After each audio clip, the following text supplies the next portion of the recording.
और हमारे अड़ोस-पड़ोस में जो हमारे परिचित, वो भी उनको भी कोविड ना हो। आप चूँकि आप कहेंगे कि साहब सबको तो हो रहा है, तो फिर हम क्यों लें? तो जी आप इसलिए लीजिए क्योंकि आप आगे ट्रांसमिट ना करें, कुछ और लोग अभी भी बचे हुए, पूरा भारतवर्ष अभी तक कोविड की चपेट में नहीं आया है और हम चाहते हैं कि वो ना आए।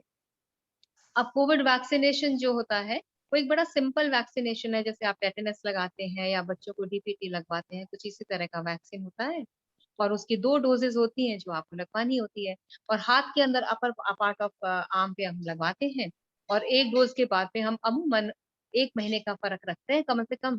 और कुछ वैक्सीन ऐसे हैं जिनके अंदर आपको 3 महीने तक का फ़र्क रखना। हमारे पास में सरकार की तरफ से जो वैक्सीन दिए गए हैं वो 2 तरह के हैं। एक कोवैक्सीन है और एक कोविशील्ड है। कोविशील्ड जो वैक्सीन है जिसको सबसे ज़्यादातर वही गवर्नमेंट सप्लाई के अंदर आया है और उसकी जो 2 डोज़ेज़ है उसके बीच में आपको करीब 90 दिन का फ़र्क रखना। 90 दिन का फ़र्क इसलिए रखना पड़ता है, इससे पहले एक चीज़ और बताना चाहती हूँ कि कोवैक्सीन जो होता है उसके अंदर 30 ही दिन का, 28 से 30 दिन का फ़र्क रखना पड़ता है।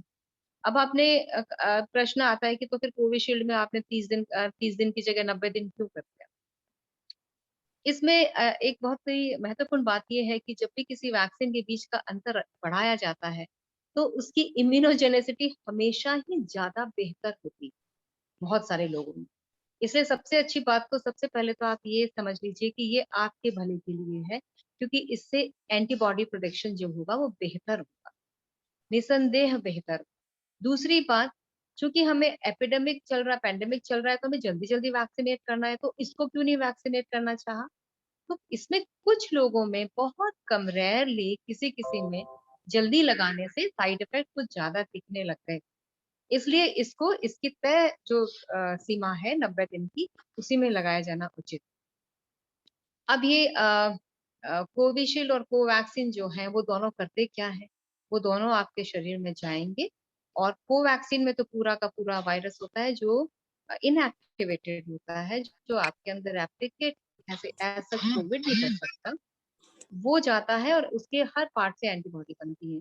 और कोविशील्ड जो होता है उसके अंदर स्पाइक प्रोटीन लेते हैं जो कि कोरोना के लिए भी स्पेसिफिक प्रोटीन होती है उसको लेते हैं और वो जब आपकी बॉडी में जाता है, शरीर में जाता है, तो वहाँ पे वो एंटीबॉडी प्रोड्यूस करता है। अब ये होता है कि इसके साइड इफेक्ट्स, अब मैं लगाऊँ मुझे डर लगता है, मैं लगा लोगों से सुना है इससे कुछ प्रॉब्लम हो जाती है। देखिए मैं कोविड वैक्सीनेशन जब इनिशिएट हुआ था जनवरी में, तो करीब 3 महीने तक लगातार मैंने कोविड वैक्सीनेशन का सेंटर सँभाला था और मेरे पास करीब 8-10 सेंटर थे। और हमने काफ़ी सारा डेटा कलेक्ट भी करवाया था और हमने देखा कि अधिकतर बहुत ही कम लोगों को ये कोविड के साइड इफ़ेक्ट हुए थे और जो हुए थे वो भी बहुत ही मामूली से थे। जैसे कि बुखार आ गया, वो भी बहुत तेज़ नहीं आया, 100 डिग्री बुखार आ गया, बॉडी एक हो गया या फिर आपको हेडेक हो गया हल्का या फिर आपको जहाँ इंजेक्शन लगाया है आपके हाथ में, वहाँ पे आपको दर्द हो गया। तो वो सभी चीज़ें ऐसी थी जो 1-2 दिन में अपने आप ही ठीक हो जाती थी और ज़्यादातर अगर ज़रूरत हो तो किसी-किसी को पैरासिटामोल, क्रोसिन की टैबलेट जिसको हम बहुत साधारण गोली मानते हैं, वो लेने से ठीक हो जाते हैं। इसके अलावा जब अगर जैसे कहते हैं कि कोई बहुत सीरियस इफ़ेक्ट आया हो तो हमारा एक्सपीरियंस है कि हमने हज़ारों लोगों को अब तक वैक्सीनेट कर दिया, एक भी बंदा हमारे पास में सीरियस नहीं हुआ। यहाँ तक कि वेसोवेगल सिंड्रोम जिसे हम कहते हैं जो कि किसी भी व्यक्ति को किसी भी इंजेक्शन से हो जाता है, हमारे पास में सिर्फ एक वेसोवेगल सिंड्रोम था और वो भी हमारे एक डॉक्टर साहब को ही हुआ था वेसोवेगल, जो कि किसी वैक्सीन के लिए सही नहीं कहना चाहिए, वो किसी भी व्यक्ति को कभी भी हो सकता है और वो कुछ 1 ही सेकंड में ठीक हो जाता है। 1 सेकंड ज़्यादा बोल रही हूँ, 2-4 मिनट में ठीक हो जाता है। तो कोई साइड इफ़ेक्ट मैं आपको फिर से दोहराना चाहती हूँ कि इसके कोई भी ऐसे साइड इफ़ेक्ट नहीं थे, जो आपको परेशान कर सकते। अब बहुत बार लोग पूछते हैं कि साहब इसकी एंटीबॉडी कब बनती है? साहब इसकी एंटीबॉडी जो पहला वैक्सीन देते हैं, उसके बाद में करीब 20 दिन बाद में एंटीबॉडी दिखनी चालू हो जाती है। लेकिन ये 20 से 30 दिन का प्रोसेस होता है जिसमें एंटीबॉडी बनती है और ये एंटीबॉडी एंटीबॉडी भी प्राइमिंग करती है, मतलब इसका प्राइमरी रिस्पॉन्स है। तो अगर आपको इसका सबसे बेहतर एंटीबॉडी लेवल लाना है तो उसकी दूसरी डोज के भी 20 दिन के बाद में आपको प्रॉपर एंटीबॉडीज मिलती है। हालांकि पहले वैक्सीन लगाने से भी आपको कुछ हद तक इससे प्रोटेक्शन मिलता है। लेकिन 2 वैक्सीन के 20 दिन के बाद ही आप इसको ये मानिए कि आप पूर्णतः एंटीबॉडी प्रोटेक्शन आपका लेवल आपका अचीव हो गया है। एक बहुत सिंपल क्वेश्चन होता है कि साहब जब हमने वैक्सीन लगा लिया है, अब तो हम आराम से घूम सकते हैं। तो ये प्राय देखा गया है कि लोग बहुत कॉन्फिडेंट हो जाते हैं। ये बहुत अच्छी बात है, आप बहुत कॉन्फिडेंट रहिए, हम खुश हैं इस बात से। लेकिन इसमें समस्या ये होती है कि आपकी एंट्री होती है नाक से, वायरस की, मुंह से। आपकी एंटीबॉडी है ब्लड में। एंटीबॉडी कभी भी आपके नाक पर आके उसने उसकी एंट्री को नहीं रोका है। इसका मतलब ये है कि वायरस बहुत आराम से आपके शरीर में घुस सकता है, इवन आपने वैक्सीन लगाया हुआ है तो भी। तो फिर वैक्सीन से क्या फायदा? वैक्सीन से फायदा ये होता है कि वो आपके अंदर प्रतिरोधक क्षमता इतनी होती है, they fight back that virus. तो आपके वायरस को वो फाइट बैक करते हैं, मतलब लड़ाई करके उसको खत्म करते हैं। तो हम ये चाहते हैं कि, और चूंकि हम ये खुद भी कह रहे हैं कि 94% तक आपकी एंटीबॉडी प्रोटेक्शन प्रोटेक्टिव लेवल होता है। तो वो जो थोड़ा बहुत जो 1-2% होते हैं जिनके अंदर ये थोड़ा इन्फेक्शन हो जाता है, हम चाहते हैं कि आपका वो भी ना हो और वायरल लोड आपके पास में कम हो। अगर आपने अपना नाक पे मास्क लगाया हुआ है, आप 2 गज की दूरी पे बैठे हैं, आप अननेसेसरली लोगों से नहीं मिल रहे हैं, तो आपके अंदर जो वायरस का जो लोड होगा वो कम जाएगा, और जब वायरस का लोड कम जाता है तो एंटीबॉडीज बड़ी आसानी से उसको फाइट बैक करती है, आपको कोई सिम्टम नहीं। इसलिए हम चाहते हैं कि आप जरूर जरूर से, चाहे आपने वैक्सीन लगा ली है, दोनों वैक्सीन लगा लिए हैं, तो भी आपको अपनी सामाजिक दूरी रखनी चाहिए और आपको मास्क का इस्तेमाल जरूर करना चाहिए। अब इसके बाद में कई लोग पूछते हैं कि साहब अगर हमको तो फिर किसी किसी को हो क्यों जाता है, उसका कारण मैंने आपको बता दिया। और ये भी प्राय डेटा जो रिसर्च हम लोग कर रहे हैं, इसके साथ में डेटा कलेक्ट कर रहे हैं, पाया गया है तो वैक्सीन लगी हुई होती है उनका हॉस्पिटलाइजेशन जो है, हॉस्पिटल में भर्ती होने की जो रेट है वो काफी काफी नगण्य, मतलब नगण्य ही मान, नेग्लिजिबल। ये ऐसा इसलिए हुआ क्योंकि उनके जो भी सिम्टम आए वो काफी सरल, जो घर पे ही अमूमन आमतौर पे घर पे ही ठीक हो गए थे, इफ एट ऑल किसी को हुआ हो। अलबत्ता तो होता ही नहीं है, अगर हो गया तो बहुत माइल्ड होता है। तो इसलिए इन्फेक्शन तो हो सकता है, लेकिन आपके हॉस्पिटलाइजेशन की रेट और उससे कोई हानि होने की रेट जो है वो बिल्कुल नेग्लिजिबल हो जाए। इसके अलावा आपका वैक्सीनेशन के लिए आप बहुत सारे और भी प्रश्न होते हैं दिमाग के अंदर। हिसाब में कई लोगों ने हमसे पूछा कि मैं क्या खा सकता हूँ, मैं क्या पी सकता हूँ, तो हम तो सिर्फ उनको एक ही बात कहते हैं, आप 3 महीने तक अल्कोहल नहीं लेंगे और सिगरेट स्मोकिंग नहीं करेंगे। इसके 2 फायदे हैं। पहली बात तो आपके एंटीबॉडी टाइटर भी अच्छा रहेगा, दूसरा आपका स्वास्थ्य वैसे भी अच्छा रहेगा इन दोनों चीज़ों के सेवन नहीं करने से। इसके अलावा अ अ, ज़्यादातर लोग आजकल ये भी पूछने लग गए हैं कि साहब हम मैं प्रेग्नेंट हैं तो प्रेगनेंसी में लगा सकते हैं कि नहीं लगा सकते हैं। देखिए, वैसे वैक्सीनेशन की एक बात आपको बताना ज़रूर चाहूँगी, जैसे हम टेटेनस का वैक्सीन लगाते हैं और कई वैक्सीन हम लगा सकते हैं प्रेगनेंसी।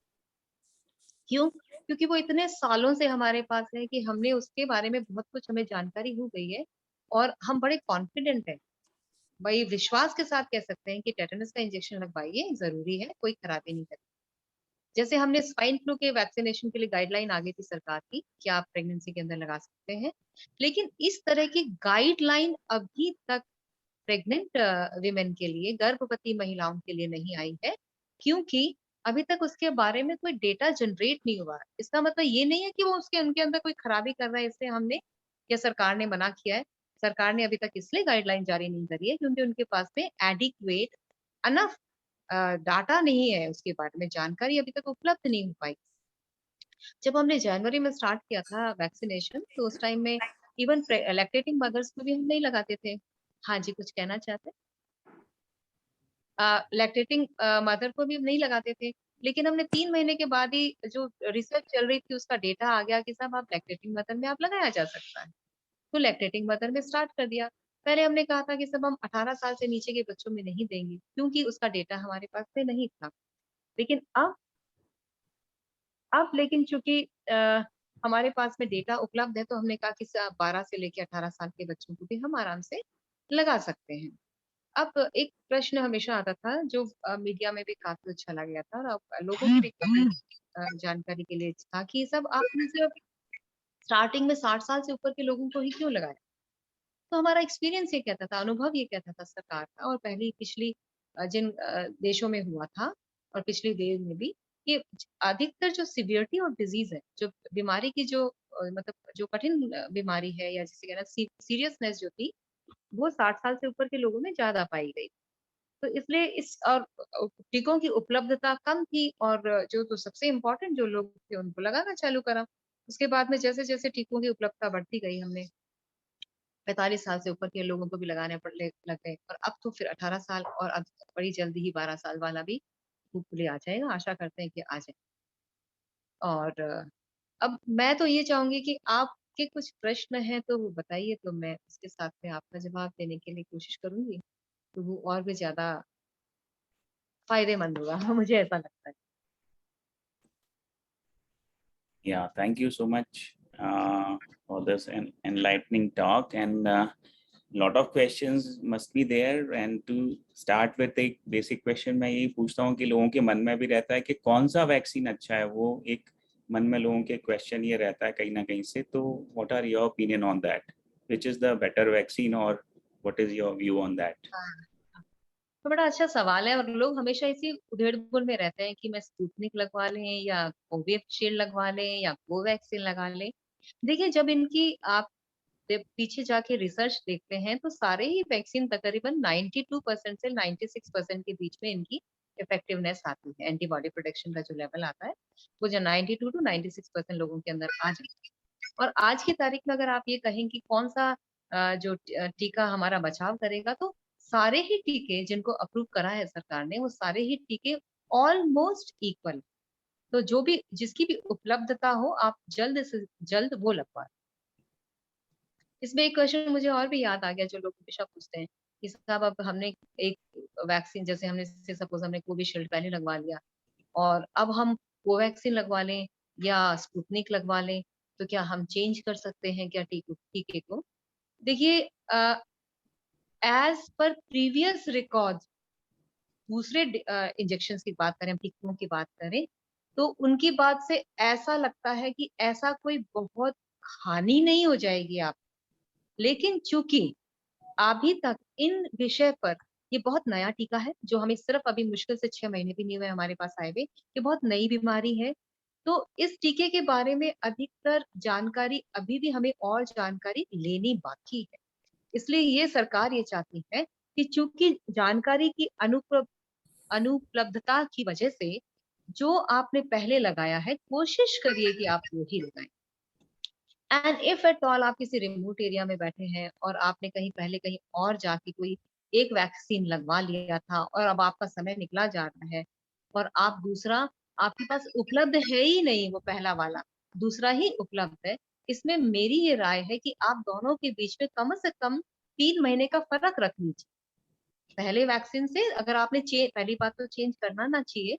अगर आपके साथ में ऐसी विषम परिस्थिति आ गई है, तो कम से कम उसका अंतर 3 महीने का रख के आप दूसरा डोज लगवा लिए। इसमें एक प्रश्न फिर खड़ा होता है, तो क्या जब भी हमें जरूरत होगी तो हम पहले वाले की सेकंड डोज लें क्या? ऐसा आपको बिल्कुल भी नहीं करना है। अगर आपने पहला एक डोज ले ली और दूसरी बात में दूसरी डोज ले ली है, तो बस आपका हो गया वैक्सीनेशन। न आपको पहली की सेकंड डोज लेनी है, न आपको सेकंड की पहली डोज। आई होप मैं आपको बता पाई। Very useful, very useful. Vivek, you can take some questions in the chat box or on Facebook Live. And ma'am, actually मेरा भी एक क्वेश्चन है कि ये कहा जा रहा है कि 6 मंथ के बाद हमें एक एंटी डोज और लेनी है, क्या ये सही है? मैंने फाइजर लगवाई है एक्चुअल में। आपने अगर फाइजर लगवाई है, तो फाइजर का जो लिटरेचर कहता है, वो आपको 2 ही डोज लेनी है। तीसरी डोज तो उन्होंने अभी तक अमेरिका में भी चालू नहीं करी। हाँ, तो अमेरिका में हूँ, यहीं पे सुनने में आ रहा है कि मुझे 6 मंथ में वापस आके, अगर मैं इंडिया वापस आती हूँ तो मुझे फिर से आना पड़ेगा डोज लेने के लिए। नहीं, नहीं, नहीं, ऐसा मैं नहीं समझती, अभी तक ऐसा कोई गाइडलाइन है। और ये गाइडलाइन आने के लिए पहले सरकारें जो हैं वो और जो कंपनी वाले हैं वो बहुत सारी रिसर्च करते हैं। वो आपके एंटीबॉडी टाइटर, बहुत सारे लोग, ग्रुप ऑफ पीपल का एंटीबॉडी टाइटर लेते हैं और फिर उसके बाद में उसका लेवल देखते हैं कि कितना कम हुआ। कई बार देखिए, एक चीज़ मैं आपको और भी बताना चाहती हूँ, जो हमारे मेडिकल साइंस में होती है, कि आपको जब किसी को कोविड होता है, तो एक बार को लगता है कि बहुत ज़्यादा एंटीबॉडीज़ बनी। क्यों बन गई? क्योंकि आईजीएम भी बनती है, आईजीजी भी बनती है। लेकिन जैसे-जैसे समय निकलता है, आईजीएम तो खत्म हो जाती है, जिसका रोल सिर्फ उसी वक़्त एक्यूट इलनेस में ही होता है, बाद में तो होता ही नहीं है। तो आपको लगता है मेरा तो एंटीबॉडी टाइटर कम हो गया। लेकिन हकीकत में, वास्तव में वो टाइटर आपका कम नहीं होता, वो इनफ है, वो टाइटर जो भी है आपके पास, इनफ टाइटर। इसके अलावा मेमोरी सेल्स होती है। मेमोरी सेल्स का मतलब ये होता है कि जब आपने एक वैक्सीन लगवाया, तो आपके शरीर के अंदर कुछ सेल्स कन्वर्ट होके एंटीबॉडी बनाने वाली मेमोरी सेल में कन्वर्ट हो जाती है। तो वो याद रखती हैं कि साहब ऐसा कोई एंटीजन अगर आएगा तो हमें वापस से एंटीबॉडी टाइटर को तुरंत बढ़ा देना है। वैक्सीन के अंदर या कभी भी पहला इन्फेक्शन होता है, तो एंटीबॉडी बनने में हमको 15-20 दिन लग जाते हैं, क्योंकि मेमोरी सेल भी बनती है, प्राइमिंग होती है, उसको हम कहते हैं प्राइमरी रिएक्शन। लेकिन ये तो काम आपका हो चुका, वैक्सीन से हो चुका, जिनको इन्फेक्शन हो गया, इन्फेक्शन से हो गया। अब अगर कभी भी दोबारा नाक से, मुँह से कभी कोई दोबारा वायरस घुसता है, so it would not take 20 days to regain the level. It would only take 3 days. फटाक बन जाता है।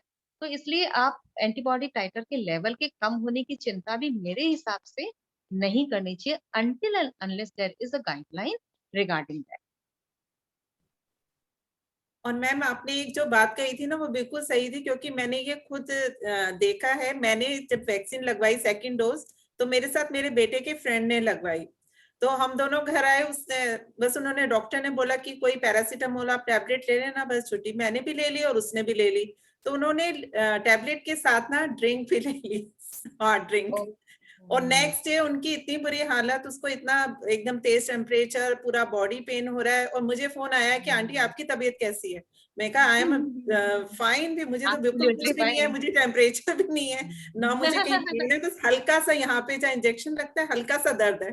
तो वो खुद शॉक हुआ, उसे 3 दिन तक टेम्परेचर रहा उसके बाद। और 1 हफ्ते बाद हाँ, ही वो नहीं, बोल रहा नहीं, था वो कि मेरी बॉडी पेन कर रही है। मैंने कहा ये कैसे हो सकता है? बाद में पता चला उसने ड्रिंक लिया था साथ में। हाँ, नहीं, वो ड्रिंक नहीं लेते। हाँ, तो लोगों के बिल्कुल। जी अनुभव से भी सीख लेना चाहिए ना सबको। जरूरी नहीं कि खुद एक्सपेरिमेंट करके सीखें।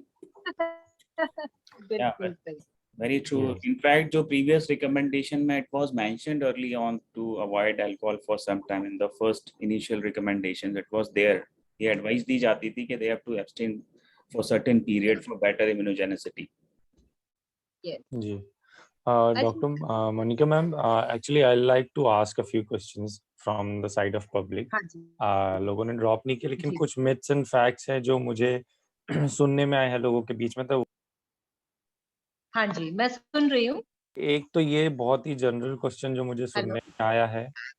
हेलो, हाँ जी। Continue with. हाँ जी, यस। जी, तो हाँ जी, मैं सुन जी, रही हूँ। एक क्वेश्चन है कि जैसे बहुत सारे लोग वैक्सीनेशन लगवा रहे हैं, तो जैसे मैम भी अभी बोल रहे थे, कुछ लोगों को फीवर्स हो रहा है, कुछ लोगों को नहीं हो रहा है। Be some people are totally like unaffected by vaccination and तो ऐसा सुनने में आ रहा है, लोग बोल रहे हैं कि अरे आपको फीवर नहीं आया तो vaccine is not effective, fever आना ही चाहिए। So what is truth about that and how true is like these things that are being put forward in the crowd? कितना सही और कितना यस, गलत यस, ये एकदम गलत है। ये आपके शरीर का रिएक्शन होता है। ज़्यादातर ये प्राय देखा गया है कि जो यंग जनरेशन होती है, उसके अंदर रिएक्शन ज़्यादा होता है, क्योंकि उनकी इम्यूनोजेनिसिटी बहुत ज़्यादा है। 50 से ऊपर के जो लोग हैं, उनको यूजुअली देखा गया है कि वो लोग कम उनको साइड इफेक्ट आते हैं। तो साइड इफेक्ट आए या ना आए, फीवर हो या ना हो, इससे कोई फर्क नहीं पड़ता। ये आपकी बॉडी की, आपके शरीर टू शरीर जो है, वो फर्क होता है और इसका एंटीबॉडी जनरेशन में कतई कोई फर्क नहीं पड़ता। इससे बिल्कुल आराम से रहिए। ये अच्छा है कि आपको साइड इफेक्ट नहीं है, थोड़ा भी नहीं है, वो अच्छी बात है। है। जी मैम, इसी चीज में एक और जो क्वेश्चन दो सुनने में आ रहा है जो मैं बताता हूँ कि लाइक कुछ लोगों को मैंने देखा है कि एलर्जिक रिएक्शंस, जिनको like one of my family members, मेरी मामी है, उनको थोड़ा सा पहले डस्ट एलर्जी हुआ करता था। But ever since she has taken vaccination तो उनको दवाई लेने की जरूरत नहीं पड़ रही है ज्यादा डस्ट एलर्जी और इससे, तो इसका भी कुछ कनेक्शन है कि एलर्जी ठीक हो जाता है या एलर्जी हो अ, जाता है, बहुत लोग बोल नहीं, रहे हैं नहीं, डेवलप नहीं। हो सकता है। It is मियर coincidence. इसका कोई लेना देना नहीं है कि आपने वैक्सीन लगाया और आपकी एलर्जी खत्म हो गई। इसका कोई दूर दूर तक लिटरेचर में कहीं पे भी जिक्र नहीं। जी, ओके। एंड एक और क्वेश्चन जो है that is related to women's infertility, जो काफी सुनने में आ रहा है, इंटरनेट पे भी बहुत प्रिवेल कर रहा है ये क्वेश्चन, और बहुत सोशल मीडिया पे बहुत जगह पे फ्लोट किया जा रहा है कि because of vaccination women can develop infertility and those kind of symptom, तो इसमें भी कुछ ट्रुथ नहीं, है ये या एकदम दिस मिथ है। Is fact? एकदम मिथ है, एकदम जी, झूठ है ये। जी, एकदम फैलाया हुआ एक असत्य है। इसको बिल्कुल भी अपने को इसको मानना नहीं। जी, इस इंजेक्शन का, कोई भी वैक्सीन का, फर्टिलिटी पे, चाहे वो मेल हो चाहे फीमेल हो, चाहे पुरुष हो चाहे महिला हो, उसकी फर्टिलिटी पे कोई फर्क नहीं पड़ता है। कोई भी फर्क नहीं है। और वो आराम से बच्चे पैदा कर सकते हैं। ये चीज आप इस चीज को मीडिया में भी आप इसको झुठलाइए, इसको बताइए जी, लोगों को, नहीं तो ये तो बहुत ज्यादा मुश्किल वाला काम रहेगा। बहुत सारा सेक्शन है जो लगाएगा ही नहीं, ये सोच तो सोच। इसी के जी, साथ मुझे एक और मुझे याद आ गया, मैं आपके क्वेश्चन, चौथे क्वेश्चन से पहले बता रही हूँ। बहुत बार लोग ये पूछते हैं कि साहब हम, हमें पीरियड्स आए हुए हैं, तो हम मतलब माहवारी आई हुई है, तो क्या हम वैक्सीन लगवा लें या माहवारी जाने का इंतजार करें?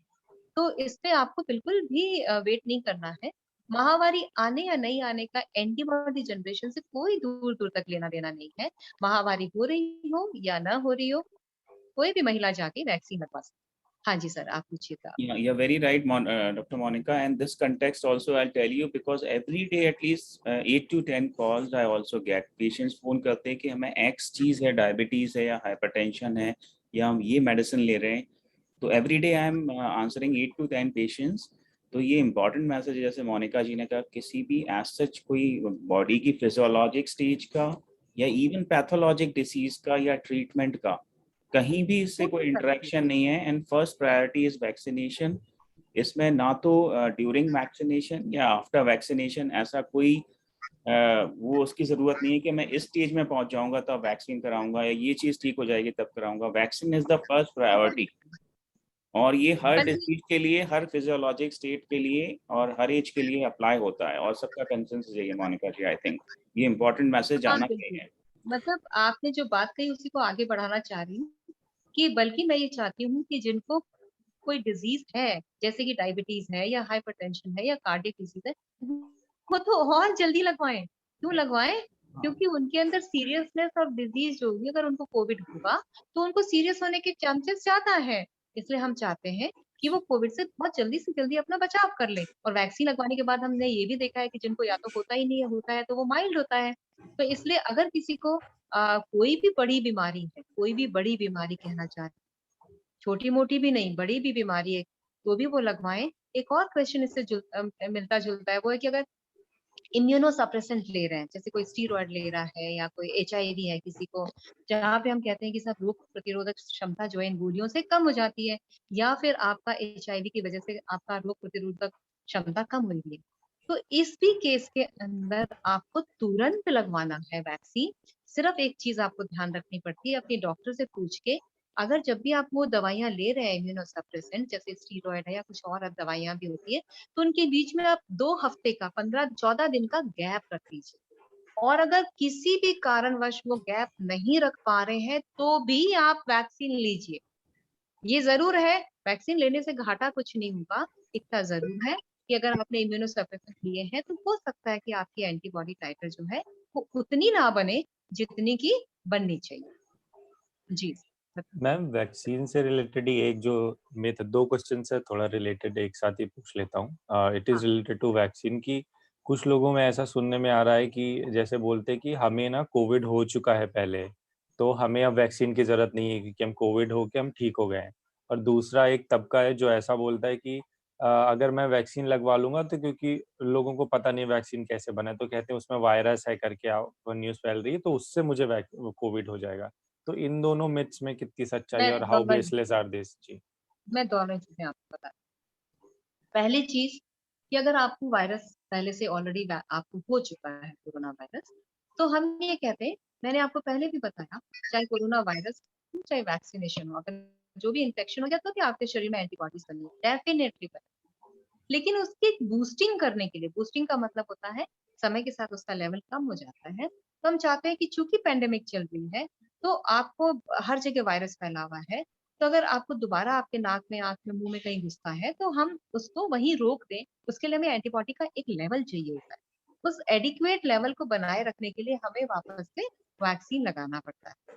देखिए, हमारे यहाँ पे अभी रिकमेंडेशन 2 डोजेस की है। हालांकि विदेशों में कई जगह पे आप एक बार इन्फेक्शन हो चुका है तो सिंगल डोज से भी काम चला लेते हैं। मेरा पहला सवाल का जवाब इसके साथ एक जुड़ता हुआ जवाब होता है कि साहब अगर मुझे तो अभी हुआ है तो मैं कितने दिन के बाद में अपना वैक्सीन लगवाऊं। तो ये देखा गया है कि अभी की रिकमेंडेशन ये है कि पहले तो हम कहते थे 14 दिन बाद लगा, लेकिन अभी की रिकमेंडेशन है कि आपको 90 दिन के बाद में एंटीबॉडी को बूस्ट अप करने की जरूरत पड़ सकती है। तो आप 90 दिन के बाद में डोज लगवाइए वैक्सीन की, उससे पहले ना लगवाइए। आई होप इस ये चीज समझ में आ गई होगी सभी लोगों को। एंड आपने जो दूसरा क्वेश्चन पूछा कि साहब क्या वैक्सीन खुद भी इन्फेक्शन कर सकता है? देखिए, मैं आपको बिल्कुल स्पष्ट तरीके रूप से कह सकती हूँ, यहाँ में 2 तरह की चीजें होती हैं। एक होता है कि वायरस घुसा, मल्टीप्लाई करके सीधे फॉर्म ऑफ आपने कोविड पूरा फुल फ्लैजेड कोविड कर दिया। ऐसा बिल्कुल भी नहीं कर सकता, क्योंकि कोवैक्सीन के अंदर तो बिल्कुल इनएक्टिवेटेड डेड वायरस है जो मल्टीप्लाई कर ही नहीं सकता। जब वो कोई चीज मल्टीप्लाई ही नहीं कर सकती, तो उसका आप उससे डिजीज कैसे हो सकती है, पहली बात। और कोविशील्ड में तो हमने वायरस के ऊपर, सरफेस के ऊपर एक छोटा सा एंटीजन को पकड़ के आपके शरीर में डाला है और उसके अगेंस्ट एंटीबॉडी बन रही है। तो वो अपने आप में कैसे वायरस, मतलब वो जब वो पूरा वायरस ही नहीं है तो वो आपके यहाँ पे इन्फेक्शन कैसे कर सकता है? तो आप मतलब सभी लोगों को ये जान लेना चाहिए कि वैक्सीन से बीमारी नहीं होती। और जी ये जो कोइंसिडेंस, ये आप बिल्कुल सही कहेंगे कि एक कोइंसिडेंस जरूर हो रहा है। इसीलिए जब महामारी के अंदर पैंडेमिक चल रहा है, हर दूसरा मरीज आपको, हर दूसरे घर में आपको कोरोना दिख रहा है, बाजार में कोरोना है, वर्क प्लेस पे कोरोना है, उस टाइम में कई बार क्या होता है कि आपके अंदर ऑलरेडी वायरस घुसा हुआ होता है, घुस चुका होता है, 1-2 दिन हुए हुए होते हैं। आपने सपोज वैक्सीन लगवा ली, तो जो इंक्यूबेशन पीरियड होता है वो 5 दिन से लेके 14 दिन के बीच में होता है। तो उस दौरान आपको लगता है कि मैंने देखो वैक्सीन लगाया था, 7 दिन बाद में मेरे को कोविड हो गया। तो साहब वो तो वैक्सीन तो आपने 7 दिन पहले लगाया, लेकिन वायरस तो हो सकता है आपको उन 7 दिन पहले से ही घुस गया हो। तो ये जो जी कोइंसिडेंस है, ये कभी-कभी देखने को मिलता है स्पेसिफिकली जब चारों तरफ इन्फेक्शन फैला हुआ होता है।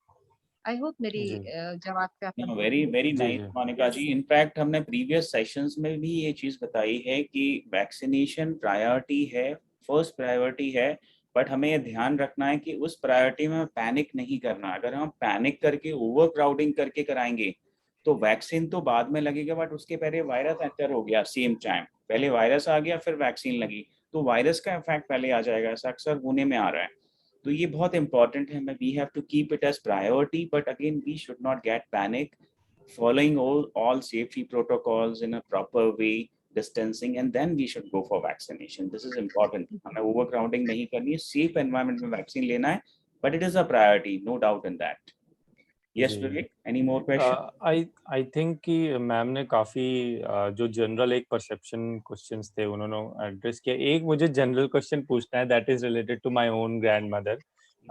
तो और मुझे लगता है ये हाँ, हमारे रूरल एरियाज में ये बहुत प्रेवलेंट है, ये जो चीज है, जो थॉट है कि मैंने अभी दादी को गया था, हमारी दादी को वैक्सीनेशन शी हैजंट गॉट। तो शी वाज सेइंग कि मैं इतना दिन भर काम करती हूँ, I am very physically active, या मेरे दोस्त हैं जो जिम जा रहे हैं, ऐसा कुछ भी कि यार मैं दिन भर इतना एक्टिव रहता हूँ तो मेरा ऑलरेडी इम्यून सिस्टम बूस्ट है, तो मुझे तो हो ही नहीं सकता कोविड, या मुझे वैक्सीनेशन की जरूरत नहीं है। तो how how much is true, मतलब ये चीज हो सकता है, मैं ये वीडियो अपनी दादी को भी दिखाऊंगा कि आप सुनिए डायरेक्टली डॉक्टर्स क्या बोल रहे हैं, वैक्सीनेशन से डरिए मत। तो उस पर्सपेक्टिव से मैं पूछ रहा हूँ कि क्या जी। डरने की जरूरत है लोगों को कहीं पर भी? बिल्कुल, आपने हालांकि बता दिया है कि vaccination is safe and everything. नहीं, मैं आपको इसका जवाब देती हूँ। आपकी दादी जी को जरूर हमारा प्रणाम कहिएगा सबसे पहले तो, और जी उनको बताइएगा कि आपके शरीर बहुत स्वस्थ है, ये बहुत अच्छा है, बहुत इम्यूनिटी आपकी बढ़िया है। लेकिन वायरस जब एंटर करेगा तो वो फाइट करेगा आपका, लेकिन वहां पे स्पेसिफिक एंटीबॉडीज नहीं होंगी, तो उनको सफर तो करना पड़ेगा। और चूंकि वो अच्छे स्वास्थ्य की मालकिन है, तो बहुत सीरियस नहीं होगा, कोई हानि नहीं होगी उनको, लेकिन मॉडरेट तक वो जा सकती हैं। इसलिए और हम ये चाहते हैं कि हम वो 1% भी चांस नहीं लेना चाहते हैं। तो हम चाहते हैं कि स्पेसिफिक कोरोना वायरस की स्पेसिफिक एंटीबॉडी बने, जो कोरोना वायरस के अगेंस्ट ही लड़े। आपको मैं एक चीज जी बताना चाहती हूँ, ये बहुत अलग वायरस है, और दुनिया में, विश्व में ये पहले आया हुआ नहीं है, बहुत नया वायरस। हम मेडिकल डॉक्टर्स नए वायरस से भयंकर डरते हैं। क्यों डरते हैं? क्योंकि बॉडी के अंदर, चाहे आपकी बॉडी कितनी भी फिट हो, लेकिन उस बॉडी के अंदर स्पेसिफिकली उस वायरस से लड़ने के लिए स्पेसिफिक एंटीबॉडीज नहीं होती। आप मेरी बात शायद समझ पा रहे हैं। जी तो जी उसमें हमने उस वायरस को मौका दे दिया है कि आप आइए और हमारे शरीर में कुछ हानि करिए। तो आप अपनी दादी जी को बताइएगा कि आप बहुत अच्छा है, लेकिन जो आज तक के वायरस घूम रहे थे, जिनके आपने इतना 70 साल, जितने भी साल की वो होंगी, 60 साल, जितने भी साल के होंगे, उन्होंने काफी अच्छा फाइट मारा उनको, और उस वायरस से उन्होंने अपना बचाव किया, उन सभी वायरसों से, बैक्टीरिया से बचाव किया।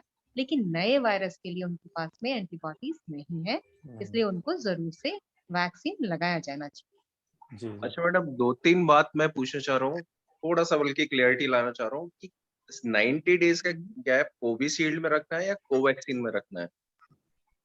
ये कोविशील्ड में रखना है, कोविशील्ड कोविशील्ड में। में, कोवैक्सीन। शायद हाँ जी, मुझे शायद कोविशील्ड उल्टा में याद था। 90 दिन का। क्यों कोविशील्ड के अंदर? क्योंकि जो स्पाइक प्रोटीन होती है, वो कभी कभी प्लेटलेट्स का कुछ डिस्टरबेंस करती है, बहुत रेयरली। तो वो टाइम के साथ में वो वेयर ऑफ हो जाता है उस टाइप। तो जब हम सेकेंड डोज देते हैं, तो एडिशन नहीं होता उस साइड इफेक्ट का, बल्कि वो साइड इफेक्ट होने की चांसेस कम हो जाते हैं। इसलिए हम कोविशील्ड के अंदर हमको 90 दिन का अंतर रखना है। अच्छा, सेकंड थिंग मैं पूछना चाह रहा हूँ कि एक बार ये क्लियर कर दीजिए कि मतलब काफी सोसाइटी में मिसकंसेप्शन है कि कुछ कहते हैं कि after recovery of disease 6 to 8 week के बाद वैक्सीन ले सकते हैं, कुछ कह सकते हैं 12 वीक के बाद वैक्सीन ले सकते हैं, और शायद एक रिकमेंडेशन 6 to 8 वीक की आई है। तो मतलब क्या, या कुछ सीवियरिटी से भी क्या नहीं, इसका कुछ अभी रिलेशन है, डिसीज सीवियरिटी से? नहीं, इसका और सीवियरिटी जो से कोई स्टीरॉइड कोर्स रिलेशन चला है, नहीं है। सॉरी। इसका हाँ हाँ। एक चीज से रिएक्शन है। आपका जो लास्ट, आप जैसे आप बीमार हुए, बुखार उखार उतर गया आपको, जिस दिन आपको लास्ट सिम्टम हो या आप नेगेटिव आ गए, उसके 90 दिन के बाद में आपको वैक्सीन लेना है। इसका कारण समझिए, तो आपको एकदम क्लियर हो जाए। क्या होता है कि जब भी कोई नेचुरल वायरस अपने अंदर जाता है, वो मल्टीप्लाई हो रहा है, वहाँ असंख्य एंटीबॉडीज बनाती है। अब आपने कोई मरा हुआ छोटा सा वायरस डाला, तो वो एंटीबॉडीज उसको टेकअप ही नहीं होने देती, उसको वहीं खत्म कर देती है। तो वो जो उसके अगेंस्ट और एंटीबॉडी बनने का प्रोसेस चालू होना चाहिए था, उसको बोलते हैं टेकअप। टेकअप ऑफ वैक्सीन ही नहीं हो पाता अगर आप जल्दी करते हैं। इसलिए आप जितना लेट लेंगे, उतना आपका वो एज ए बूस्टर डोज की तरह काम करेगा, वरना वो बूस्टर डोज की तरह काम नहीं करेगा। आप खुश भी हो जाएंगे कि साहब मैंने वैक्सीन ले लिया, और उस वैक्सीन ने आपकी एंटीबॉडी लेवल को बढ़ाया। इसलिए गैप रखना जरूरी है, अच्छा, और वो वन 90 मोर दिन का थिंग गैप। मैडम, अगर किसी को एज्मा या एलर्जी की हिस्ट्री है, तो क्या वैक्सीन के साइड इफेक्ट होने के चांसेस ज्यादा रहते हैं? देखिए, जिन लोगों को एलर्जी और अस्थमा होती है, स्पेसिफिकली ड्रग एलर्जी, देखिए ऐसे साधारण हाउस माइट से हो रहा है, डस्ट से हो रहा है, वो इतना मुश्किल नहीं है। लेकिन अगर किसी को डाइक्लोफिनैक से हो रहा है, या किसी एंटीबायोटिक से हो रहा है, तो उन लोगों को, ड्रग एलर्जी वाले लोगों को डॉक्टर की प्रेजेंस में ही लगवानी चाहिए, पहली बात। लेकिन जो एलर्जिक रिएक्शन वाले लोग हैं, वो आराम से अपना वैक्सीनेशन ले सकते हैं। उनको 99.9% कोई रिएक्शन नहीं आएगा। ये हमारा एक्सपीरियंस है, हमारा अनुभव है। हमने हजारों लोगों को दिया, और आज की तारीख में अगर आप देखेंगे, तो 15 से 20% कॉमन पीपल, जनसंख्या हमारी, एलर्जी से ग्रस्त होती है। छींके आनी, डस्ट यस। से एलर्जी, हवा से एलर्जी, तो वो सब ने लगता है। अच्छा, बीच लेकिन में चूंकि अगर एक बात उठी थी कि अगर किसी को सीवियर कार्डियक डिसीज है या सीसीएफ की प्रॉब्लम है, तो इन दैट केस उसको 6 मिनट वॉक टेस्ट कर देना चाहिए। अगर उसे ज्यादा प्रॉब्लम नहीं होती तभी वैक्सीन लगवाएं, अदरवाइज दैट में create some trouble to you. ऐसा नहीं, तो 6 मिनट मॉक टेस्ट जो था वो प्योरली कोविड इन्फेक्शन की सीवियरिटी को देखने के लिए था कि लंग्स का इन्वॉल्वमेंट क्या था। इसके अलावा उसका कोई रिलेशन वैक्सीन से नहीं। Yeah, really. Thanks a lot. Thank you so much, ma'am. It was a very enlightening and concept clearing talk, I would say, and many doubts were cleared.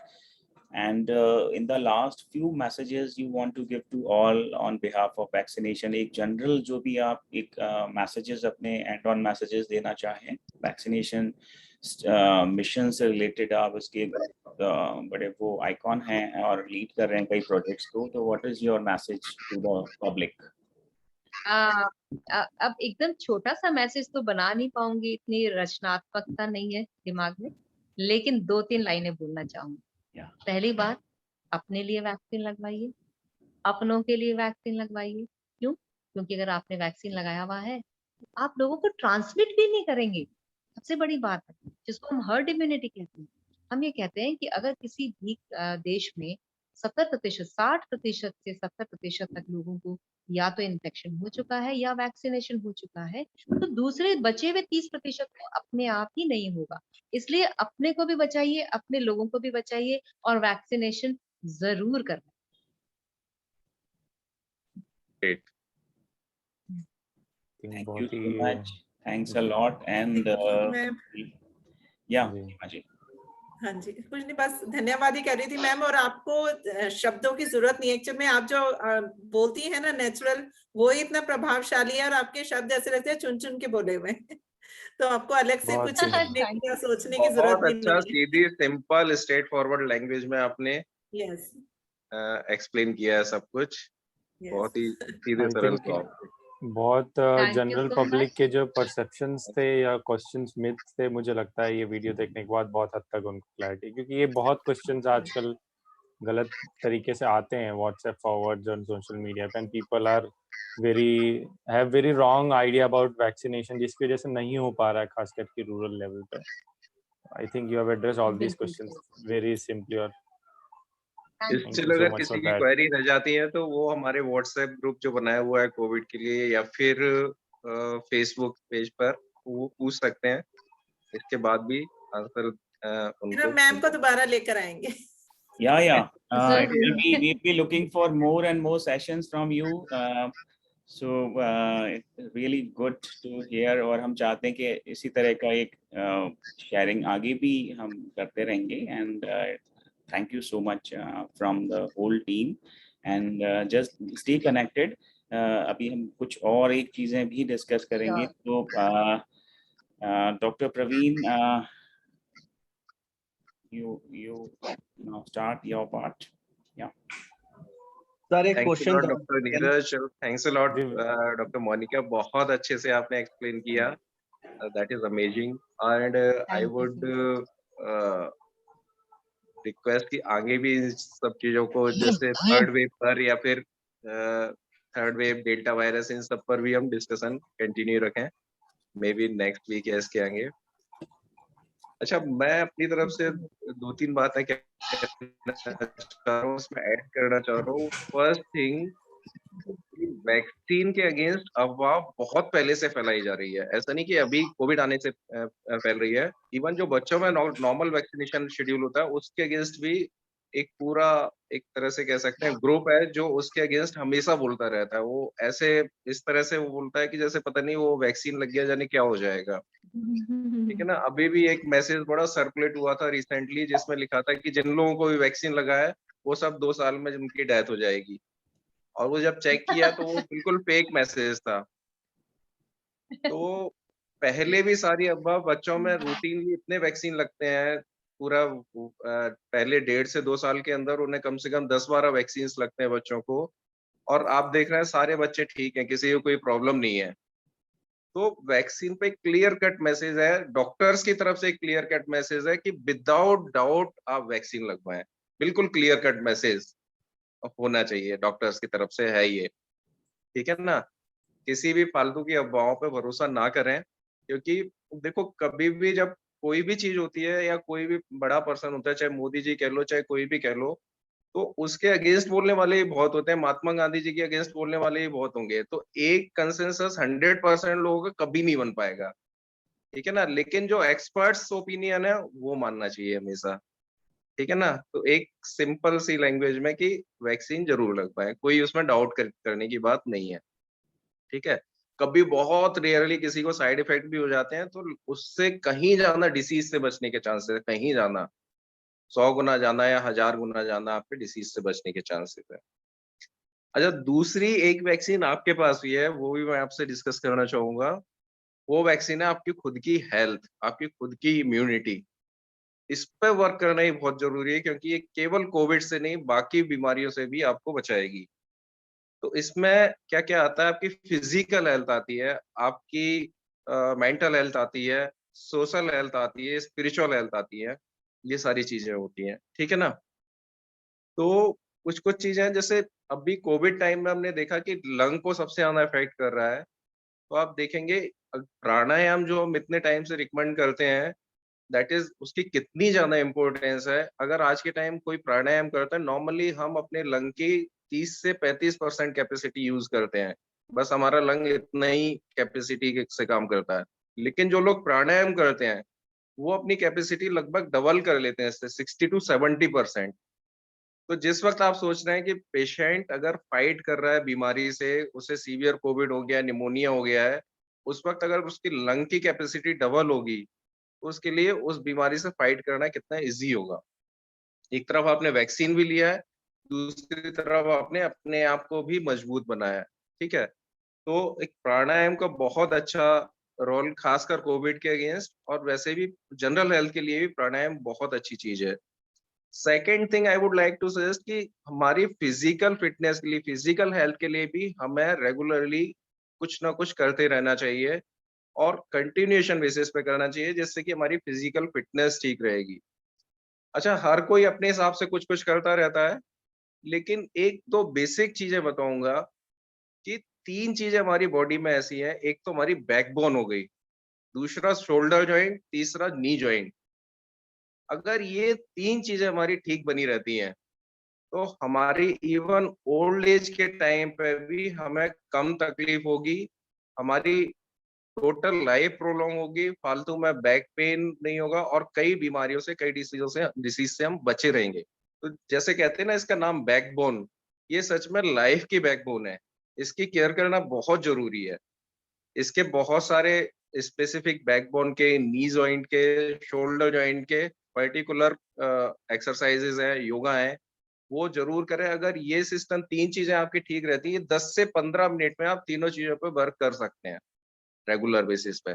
लेकिन वो इतना ज्यादा यूजफुल है, इवन मोबाइल और internet वगैरह ये सब excessive use के कारण भी कई बार नेक पेन, बैक पेन ये सब होता है, उसमें भी बहुत ज्यादा यूजफुल है ये सारी एक्सरसाइजेस। तो ये एक बेसिक प्लेटफॉर्म है। अगर आपने ये 3 चीजें ठीक रखी, उसके ऊपर जो भी करना है, आपको वॉक करना है, आपको स्विमिंग करना है, आपको और भी तमाम विगरस एक्सरसाइज करना है, सब कुछ करना है, लेकिन इन 3 अपने बॉडी पार्ट की केयर जरूर जरूर करनी है। ये आपका बेसिक प्लेटफॉर्म है जो आपकी लाइफ को प्रोलॉन्ग करेगा, डेफिनेटली प्रोलॉन्ग करेगा।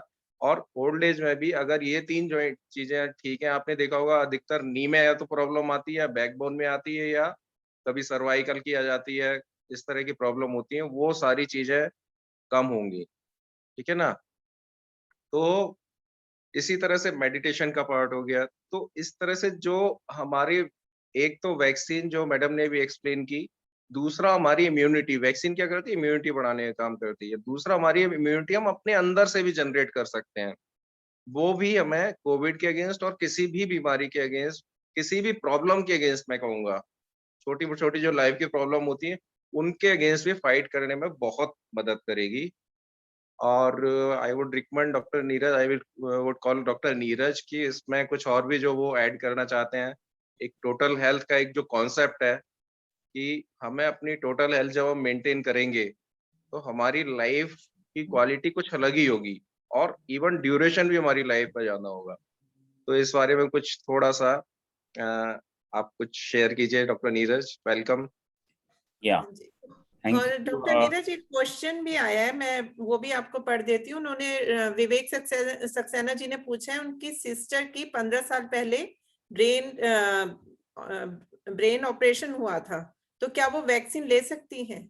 यस, जैसा अभी मोनिका मैम ने बताया कि कोई भी और अगर सेकेंडरी डिसीज है हमें, तो वो हमें इसके लिए और ज्यादा एक इम्पोर्टेंस है कि हम वैक्सीनेट करें, क्योंकि वो डिसीज तो हमें परेशान कर ही रही है। हम कोविड की परेशानी और नहीं झेल सकते, तो हमें as early as possible vaccination लगाना। और जैसा मैंने भी कहा है, किसी भी डिसीज का एज सच कोई डायरेक्ट इसमें हार्मफुल इफेक्ट नहीं है।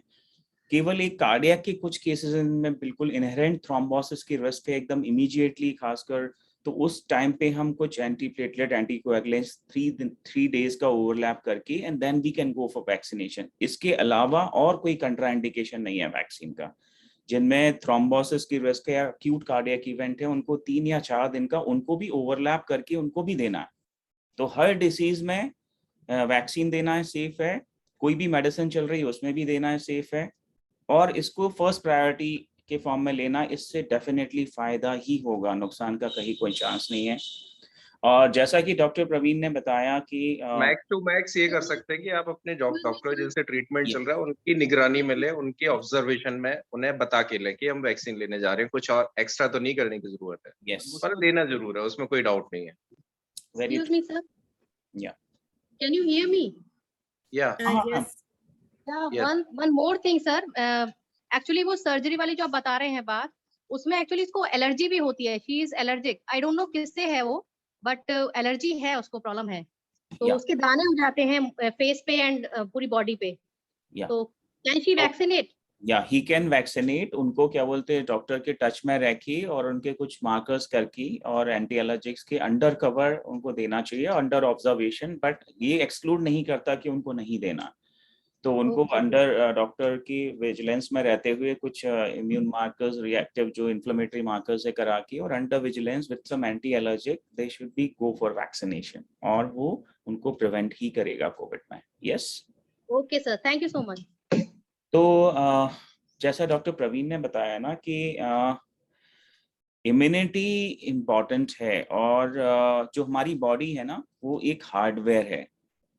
तो उसको कैसे अच्छा रखना है, डॉक्टर प्रवीण ने बताया कि हमें किस तरह से नेक की, बैक की और अपने बॉडी की मसल्स को उनको बेस्ट फॉर्म में रखना है। तो हार्डवेयर के बाद सेकंड आता है सॉफ्टवेयर।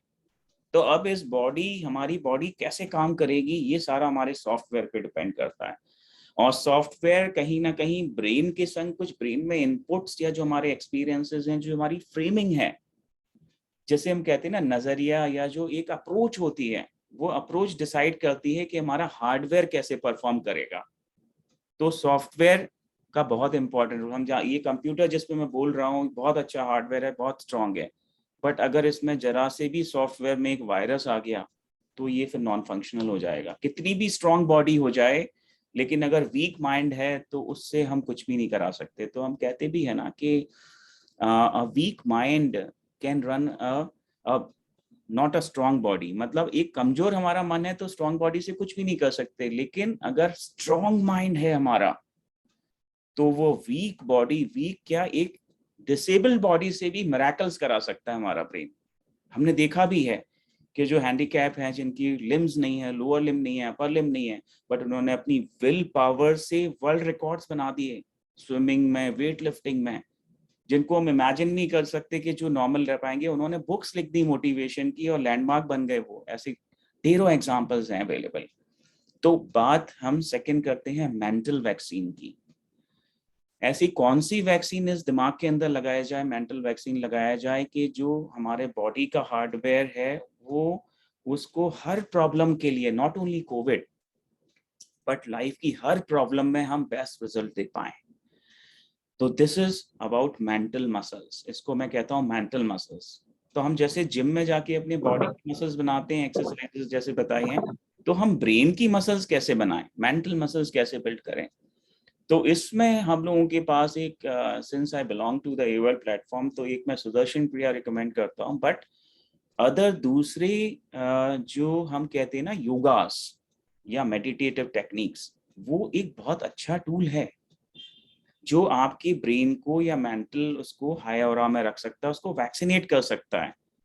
तो अब जब मेंटल आपने इतना स्ट्रॉन्ग कर लिया अपना कवरिंग, तो क्या हुआ, कोई भी नेगेटिव थॉट आएगा तो ब्रेन उसको ओवर पावर कर लेगा, हमारी ब्रेन की इम्यूनिटी बढ़ गई। तो रेगुलर प्राणायाम, ध्यान, सुदर्शन क्रिया, ये हमें मेंटल मसल्स को अब बिल्ड करते ही हैं। उसी के साथ साथ एक पॉजिटिव माइंडसेट भी होता है जो हमें हमेशा एक अवेयरनेस की फॉर्म में रखना होता है ना। और अक्सर हमने देखा भी है, खासकर कोई भी एक प्रॉब्लम आती है, अब जैसे कोविड की प्रॉब्लम आ गई, कोई भी आ गई, तो सारा इस पे डिपेंड करता है कि हम कैसे उस सिचुएशन को फेस करते हैं। इनफैक्ट इस वेव में हमने देखा है कि जो लोग घबरा गए, जिन्होंने नर्वस हो गए, तो डिसीज तो 10% थी, बट उनकी घबराहट ने, उनके सिंपैथेटिक स्टिमुलेशन ने, उनके रेक्टनेसनेस ने उनको और वल्नरेबल करा दिया, और कई सारी लाइफ इस नेगेटिव माइंडसेट में लॉस हो गई। तो हमें ये कंटिन्यूस एंडेवर रखना है कि हम अपना पॉजिटिव माइंडसेट रखेंगे, और उसका जो तरीका है that is regular doing meditation, pranayama, positive mindsets. और इस पॉजिटिव माइंडसेट में एक जो रूल हम लोग डिस्कस करते हैं AOL में, जिसको हम हमेशा कहते हैं कि अपोजिट वैल्यू आर कंप्लीमेंट्री, उसको भी बता देता हूं मैं। ये अवेयरनेस भी हमें हमेशा रखना जरूरी है, यहाँ पे जरूरी है। ये एक जनरल मैसेज सबको जाना चाहिए कि ये Covid is not a good time, ये बैड टाइम है, बट हमें ये अवेयरनेस हमेशा रखिए कि आज बैड टाइम है तो अगला आने वाला गुड टाइम है। जब हम इस अवेयरनेस के संग आगे बढ़ते हैं तो हमें पता होता है कि हम अपने आप को तैयार कर लेते हैं कि अब आने वाला तो बेटर ही होगा, हमने नेगेटिव तो देख ही लिया, अब पॉजिटिव ही आएगा। ये बार बार एक रीसेट माइंड में बार बार एक पॉजिटिव मैसेज भी मिरेकल्स कराता है। तो इस तरह से हम अपने फिजिकल हेल्थ को एंड्योर करते हुए, मेंटल हेल्थ को एंड्योर करते हुए, जिसे कहते हैं टोटल हेल्थ, जिसको हम बार बार डिस्कस करते हैं, एक हेल्दी बॉडी फिजिकल लेवल पे, एक हेल्दी ब्रेन या mental health, then social health, social health. और जब हमने इतना सारा अचीव कर लिया तो फिर कहीं ना कहीं हम स्पिरिचुअल हेल्थ की तरफ भी जाते हैं, मतलब हम दूसरों के लिए भी करना चाहते हैं। ये सारे डायमेंशन जब हम टच करते हैं तो हम टोटल हेल्थ को टच कर लेते हैं, और फिर क्या होता है, हमें स्ट्रगल नहीं करना पड़ता है। पहले भी मैंने बताया है, एक इंटेलिजेंट स्विमर वो होता है जो वेव्स के संग तैरना सीख जाता है, करंट के संग। तो क्या होता है, उसको हाथ पांव ज्यादा नहीं मारने पड़ते, वो बस फ्लोट करता है और वेव्स उसको ले जाती है आगे। तो आपकी लाइफ की जर्नी भी ऐसे ही हो जाती है। तो हम लोगों का यही कंटिन्यूस एक एंडेवर है कि सब लोग टोटल हेल्थ को अचीव करें, एंड हम लोग रेगुलर इसमें आपको इस मिशन में आगे अपग्रेड करते रहेंगे। और नेक्स्ट संडे को भी हम लोगों ने इससे रिलेटेड बहुत अच्छे सेशंस प्लान करे हैं। डॉक्टर प्रवीण, आप कुछ बताना चाहेंगे? हेलो, या थैंक्स अ लॉट। अच्छा, मैं बस एक बात इसमें ऐड करना चाहूंगा कि अगर हम अपनी हेल्थ पे अच्छे से वर्क करते हैं, फिजिकल, मेंटल, ऐसा कहते हैं कि जो हर कोई स्ट्रेस में, हर कोई डिप्रेशन में, एक्चुअल प्रॉब्लम क्या है उसके पीछे, कि हम अंदर से वीक है, हमने अपनी हेल्थ पर प्रॉपरली वर्क नहीं किया है। तो क्या होता है कि नॉर्मल हमारे बॉडी के अंदर की केमिस्ट्री क्या होती है, कई एक पॉजिटिव या हैप्पीनेस हार्मोन होते हैं, जैसे डोपामिन, सीरोटोनिन वगैरह, उसकी डिटेल में नहीं जाऊंगा। लेकिन नॉर्मली क्या होता है, उनका लेवल हाई रहता है। जब कोई स्ट्रेस आता है तो थोड़ी देर के लिए वो कम होता है, कोई चैलेंजिंग सिचुएशन आती है तो फिर वापस से हाई हो जाता है। तो नॉर्मली हम खुश रहते हैं, कोई चैलेंजिंग सिचुएशन आई तो थोड़ी देर के लिए हम थोड़ा डिप्रेस हुए, परेशान हुए, और फिर वापस आ जाते हैं अपने हैप्पीनेस वाली स्टेट में। ठीक है ना, ये नॉर्मल बॉडी फिजियोलॉजी है जो भगवान ने हमें दी है, ऐसा हमें होना चाहिए नॉर्मली। अब क्या होता जा रहा है, जब हम अपनी हेल्थ पे वर्क नहीं करते हैं तो यूजुअली हम हमारे अंदर हैप्पीनेस हार्मोन कम रहते हैं उनका लेवल, और जो स्ट्रेस हार्मोन है उनका लेवल ज्यादा रहता है। तो जैसे ही चैलेंजिंग सिचुएशन आती है तो स्ट्रेस और बहुत ज्यादा बढ़ जाता है, कई गुना, और उसे नॉर्मल आने में बहुत टाइम लग जाता है। ठीक है ना। जबकि कोई हैप्पीनेस वाली सिचुएशन आती है तो थोड़ी देर के लिए हम हैप्पी होते हैं, फिर वापस से अपनी डिप्रेसिव या स्ट्रेसफुल स्टेज में चले जाते हैं। ठीक है ना। तो अगर हमारे अंदर हैप्पीनेस हार्मोन, अगर हम अपनी टोटल हेल्थ, अपनी हेल्थ पे अच्छे से वर्क करेंगे तो हमारे अंदर हैप्पीनेस हार्मोन का लेवल हाई रहेगा और स्ट्रेस हार्मोन का लेवल कम रहेगा। और ये हैप्पीनेस हार्मोन का लेवल जब हाई रहता है तो वो हमारी बॉडी में हीलिंग प्रमोट कर रहा है, ठीक है ना। जबकि स्ट्रेस हार्मोन हमारे लिए एक टॉक्सिन की तरह है, एक ले जाता है, ठीक है ना। तो इस वजह से ये स्टेट रखना जरूरी है। इस स्टेट को रखने के लिए हमें टोटल हेल्थ वाले कॉन्सेप्ट को अचीव करना पड़ेगा। हमें अपनी हेल्थ, अपनी फिटनेस, फिजिकल, मेंटल, हर तरह से अपनी फिटनेस पे वर्क करना पड़ेगा, अपनी डाइट इंप्रूव करनी पड़ेगी। और उससे क्या होगा कि हमारी लाइफ की क्वालिटी भी बहुत अच्छी रहेगी, हमारी लाइफ प्रोलॉन्ग भी होगी, ठीक है ना। तो ये एक इसमें ऐड करना चाह रहा था मैं। दूसरा, we are planning to keep topic on this Covid again on next week. जो करेंट इशू है कि थर्ड वेव में क्या हो सकता है, थर्ड वेव के बारे में कई लोगों को बड़ा कंफ्यूजन है। और साथ में डेल्टा प्लस वेरिएंट जो आजकल टीवी में पूरे टाइम चलता रहता है, वो क्या है, उससे क्या पॉसिबिलिटी है, कितना सही है, कितना गलत है, उस पर एक फिर से सेशन रखने का प्लान कर रहे हैं। तो कनेक्टेड रहिए और लगातार अपने आपको इम्प्रूव करने के, अपनी बॉडी पे, अपने माइंड पे इम्प्रूव करके अपने आप, अपने डेवलपमेंट में ऐड कीजिए सब कुछ। और फाइनली डॉक्टर नीरज अगर कोई क्वेश्चन पूछना चाहता है तो पूछे, अदरवाइज डॉक्टर नीरज अब सेशन को समापन समारोह कीजिए। Thank you so much, Dr. समाप्त Praveen. कीजिए। Thank you, Dr. Praveen. Thank you, Monica ma'am, so much for sparing the time. And I know it's a very busy schedule for you. Thank you, Seema ji. Thank you, Vivek. Thank you. And this continuous endeavor, next week we are taking the important topic which Dr. Praveen has told, जो सबके mind में चल रहा है, जिसने हमारी नींद उड़ा दी है कि ये नेक्स्ट वेव क्या आने वाली है, ये रियलिटी है या मिथ है, और डेल्टा वेरिएंट है कि नहीं है, और क्या नए टूल्स हैं जो हम ऐड कर सकते हैं अपने इस आर्मामेंटेरियम में, है ना। तो उस पे हम नेक्स्ट संडे फिर मिलेंगे। So thank you all. मैं Thank you भैया एक everyone. छोटा सा who joined here. ऑडियंस के लिए मैं बस एक चीज मैं बोलना चाहूंगा फॉर जो हम लोग ये एक सेशन प्रवीण भैया, नीरज भैया, doctor Neeraj and doctor Praveen ने स्टार्ट किया है from the last few weeks. जो हम सैटरडे लास्ट संडे हमने कार्डियोलॉजिस्ट एक्सपर्ट थे, आज मोनिका मैम थी, तो ऐसे करके एक कंटिन्यूअस एक जो मिशन चल रहा है। तो प्लीज मेक श्योर कि आप और लोगों तक शेयर करें messages and bring other people into the session, जो कि वन ऑन वन सेशन हो रहा है, जो कि आपके जो मिथ्स एंड फैक्ट्स हैं उसको क्लियर रहें और आप ये चीज सही मैसेज लोगों तक पहुंचा पाए इस चीज में। तो और लोगों को जोड़ने का प्रयास करें इस चीजों से जो कि सही मैसेज पहुंचे, ये मैं कहना चाहूंगा। Because this is really good that मैं भी जुड़ा हूँ अभी एंड मुझे बहुत हेल्पफुल लग रहा है पर्सनली, बहुत directly coming from the doctors and experts. This is really helpful. मुझे खुद को लग रहा है बहुत हेल्पफुल है, बहुत ही मतलब इंटरेस्टिंग वे में, अच्छे वे में हम लोग को नॉलेज मिल रही है। हमें ये भी नहीं लग रहा कि हाँ ये सुनना पड़ेगा, या कभी कभार ना किसी से सुनना थोड़ा टफ लगता है, लेकिन इतना अच्छा लग रहा है ना, ऐसे लग रहा है सारे क्वेश्चंस के आंसर्स अपने आप मिल रहे हैं, हमें क्वेश्चन करने भी नहीं पड़ रहे, जो हमारे दिमाग में ऑलरेडी होते हैं सबके आंसर मिल रहे हैं। तो सबको ज्वाइन करना चाहिए जी, ठीक है। Thank you, I think thank you भैया, थैंक यू मैं एवरीवन भी फॉर थैंक्स दिस बोलना for चाहती हूँ। everyone. Yeah, हाँ जी, Monica doctor ma'am, we will like to see you. Yeah. Thank you so much, आपने मुझे बुलाया और आप सब लोगों से मिलवाया। थैंक यू सो मच, मुझे भी बड़ा आनंद आया। Thank you. Thank you, ma'am. Thanks a lot. Thank you so much. It was a really great pleasure, and hope we see you more in future sessions. Sure, thank you. Thank you.